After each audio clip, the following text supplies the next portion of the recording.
साधु होना और साधु बनना, इन दोनों में बड़ा अंतर है। साधु बनना बहुत आसान है। अंग्रेजों ने जब इस देश पर आया, सबसे पहले इस देश पर अंग्रेजों को राज करना था, तो क्या किया?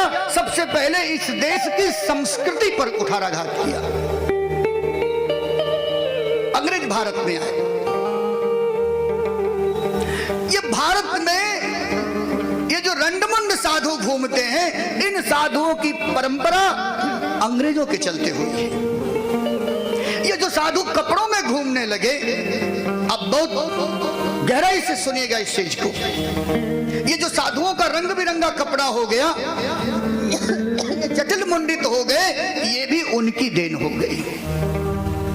भारत का साधु भले ही जंगलों में रहता था, लेकिन वो पारिवारिक होता था, गृहस्थ होता था। आप ऋचिक, जमदग्नि, वशिष्ठ, समीक, पिप्पलादि, कणादि, विप्पलायन, किसी का नाम लीजिए, इतने बड़े बड़े ऋषियों का नाम लीजिए, सबके सब पारिवारिक हैं, गृहस्थ हैं। स्वरूप नहीं बदला उन्होंने अपने आप को बदला है।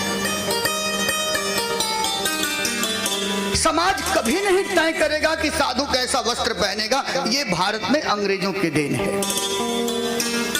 समाज तय करने लगा कि साधु का वस्त्र कैसा होना चाहिए, साधु बाबा कैसे कपड़ा पहनेंगे, ये समाज तय करने लगा। और इसी का परिणाम हुआ कि नकली साधुओं की जमात खड़ी हो गई। और आप सब जानते हैं, मुझे कोई संकोच नहीं इस बात को कहने में, जिनको ठीक से पढ़ने नहीं आता है, श्लोक जिनको पढ़ने नहीं आता, पहले पढ़ने का पहला श्लोक नहीं पढ़ने आता है, वो भी स्वरूप बना के बड़ी बड़ी कथाएं कर रहे हैं। और खूब तकलीफ उनके कहने का नहीं है, तकलीफ तो इस बात का है कि बड़ी संख्या में लोग सुन भी रहे हैं और उनको बाबा बना दे रहे हैं। आजकल बाबा बना जा रहा है, आजकल बाबा बनाया जा रहा है। इसीलिए इस युग में आप सबसे बड़े सौभाग्यशाली हो कि आपको कोई सच्चा गुरु मिल जाए। कहते हैं जो बात दवा से नहीं होती वो दुआ से होती है। जब कोई सदगुरु मिलता है तो बात इंसान से नहीं, खुदा से होती। किसी फकीर ने कहा,